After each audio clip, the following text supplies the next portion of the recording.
Hello, everyone, and welcome to the Road to Happiness show. This is where we journey through time and ideas, seeking answers to one of life's most profound questions. What is happiness, and how can we achieve it?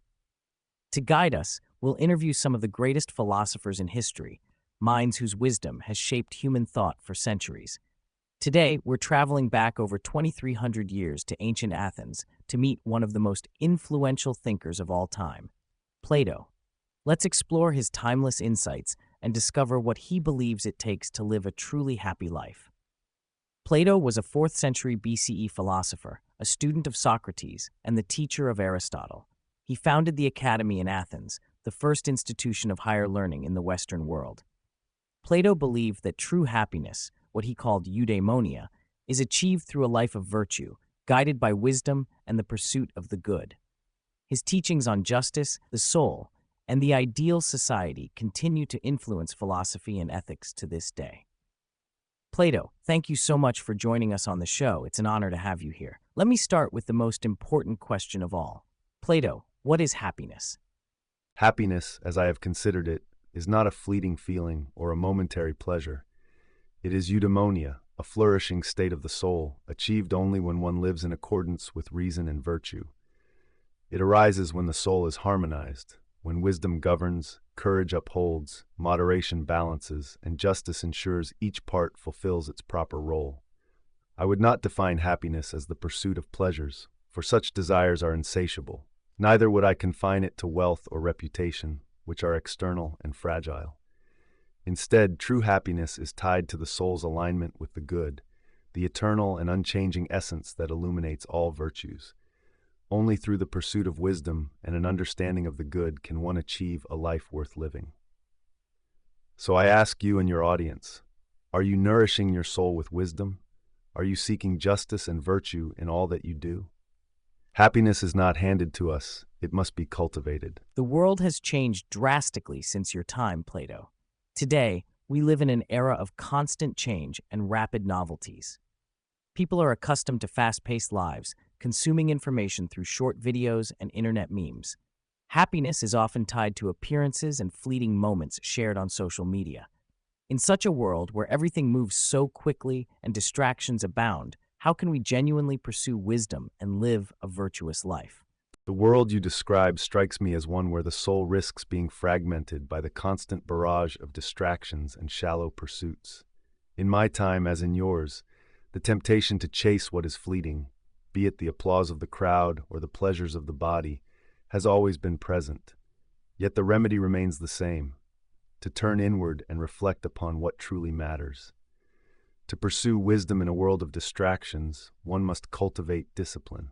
Begin by carving out moments of stillness and silence. Even in the fast-paced life you describe, there is time to pause, to question, and to seek. Ask yourself, what am I truly pursuing, and is it worthy of my soul's potential? This act of questioning is the very essence of philosophy. Social media and fleeting appearances may satisfy the eye, but they cannot nourish the soul. A virtuous life demands depth, not surface. Seek relationships that challenge and elevate you, ideas that endure beyond the moment, and actions that align with justice and goodness. Perhaps, in your age, the challenge is greater.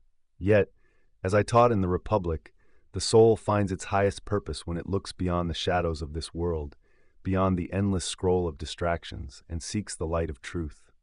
True happiness requires effort, but it is only through such effort that the soul finds harmony amidst the chaos. In your work, The Republic, you present the famous allegory of the cave to illustrate the difference between the world of ideas, the eternal and unchanging truths, and the sensible world, the realm of appearances and perceptions. Could you explain this allegory for our audience? Furthermore, is there a connection between these two realms and the pursuit of happiness? Imagine, if you will, a group of prisoners chained in a dark cave, facing a wall. Behind them burns a fire, and between the fire and the prisoners is a walkway, where figures pass carrying objects whose shadows are cast upon the wall before them. These shadows are all the prisoners have ever seen, and they take them to be the only reality. Now, suppose one prisoner is freed. He turns toward the light and sees the fire, realizing that the shadows are mere imitations of the objects carried behind him. If he ventures out of the cave into the sunlight, he will first be blinded by its brilliance, but gradually come to see the true world, trees, mountains, the vast sky. At last, he will gaze upon the sun itself, the source of all light, life, and truth. Returning to the cave to share this knowledge, he would be ridiculed by those still bound, who cannot comprehend a reality beyond shadows. This allegory, as I explained in the Republic, symbolizes the ascent of the soul from ignorance to enlightenment. The cave is the realm of appearances, the world of fleeting sensations, opinions, and distractions, much like the one you described earlier, filled with images and spectacles. The world outside the cave is the realm of ideas, the eternal truths where we encounter the good itself, the ultimate source of meaning and happiness. The connection to happiness is profound. Most people are content with shadows, chasing pleasures and appearances without seeking the deeper truths. True happiness, however, requires the courage to turn away from the shadows and ascend toward the light of wisdom. It demands the effort to align one's soul with the good and to act justly in the world. The pursuit of happiness, then, is the journey out of the cave. It is a difficult path, but it leads to a life of clarity, harmony, and fulfillment, a life worthy of the soul's highest potential. Are you, dear audience, willing to take that journey? To question the shadows and seek the light of truth? For only in doing so can you truly find happiness. Plato, I believe many people would say they are ready to embark on the journey and escape the cave. But how can we be certain that the light of truth will actually make people happier? Isn't it possible that some are more content living within an illusion? For example, children often possess far less wisdom than adults, yet they seem to experience greater happiness. How would you address this paradox? It is true, as you say, that the illusions of the cave can sometimes feel comforting, much like the innocence of childhood, where the burdens of reflection and responsibility are not yet fully known. But such comfort is shallow and precarious, for it rests on ignorance and lacks the strength to endure suffering or loss. Happiness that depends on illusion is like a house built upon sand. It may stand for a time, but the slightest tremor will bring it down. Children may seem happier because they have not yet faced the full complexity of existence, but their joy is not the same as the flourishing I call eudaimonia.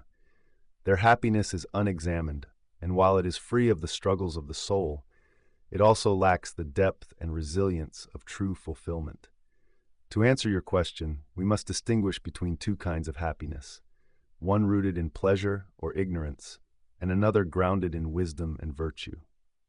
The first is easy to obtain but fragile. It dissipates as quickly as it comes. The second is hard-won but enduring, for it aligns the soul with what is eternal and unchanging. Yes, the journey toward truth can be painful. The light blinds at first, and the soul resists, leaving the comfort of familiar shadows.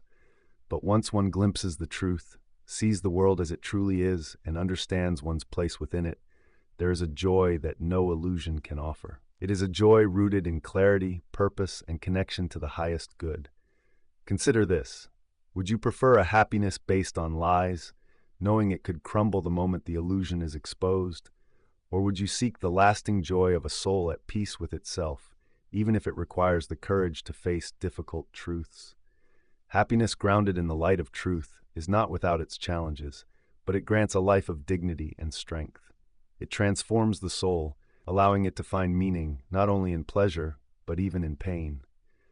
And is that not a happiness far greater than the fleeting comforts of the cave? Yes, Plato. This type of happiness is far more complete and enduring than the fleeting contentment found in the shadows of ignorance. Your allegories are deeply insightful. Indeed, happiness that relies on illusion is much like a house built on sand, fragile and easily swept away. It has been an absolute honor to have you here on the Road to Happiness show. I'm sure our audience has appreciated this conversation as much as I have. Before we conclude, would you like to leave us with a message for those of us living in 2024? To those of you living in 2024, I offer this. Do not let the noise of your time drown out the voice of your soul. You live in an age of wonders, technology and knowledge that surpass anything imagined in my era. Yet, With every tool at your disposal, do not forget the most important task of all, to know yourself. Happiness cannot be bought or borrowed, nor can it be found in the fleeting approval of the crowd. It resides in the soul that has sought and embraced wisdom, cultivated virtue, and aligned itself with the good. This is not a journey of ease, but one of profound reward. Your world may move faster, your distractions may be greater, but the truths that govern the soul remain unchanged. Pause, reflect. Ask yourself not what you want, but who you are striving to become. For the path to happiness is the path of growth, justice, and understanding. And remember this, my friends, the light of truth may be blinding at first, but it will guide you to a happiness that no shadow can obscure.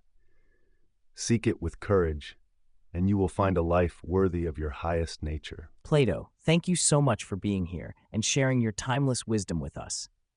And to everyone in the audience, thank you for joining us on this journey. This marks the end of our very first episode of the Road to Happiness show. I hope you enjoyed it and found it as inspiring and enlightening as I did.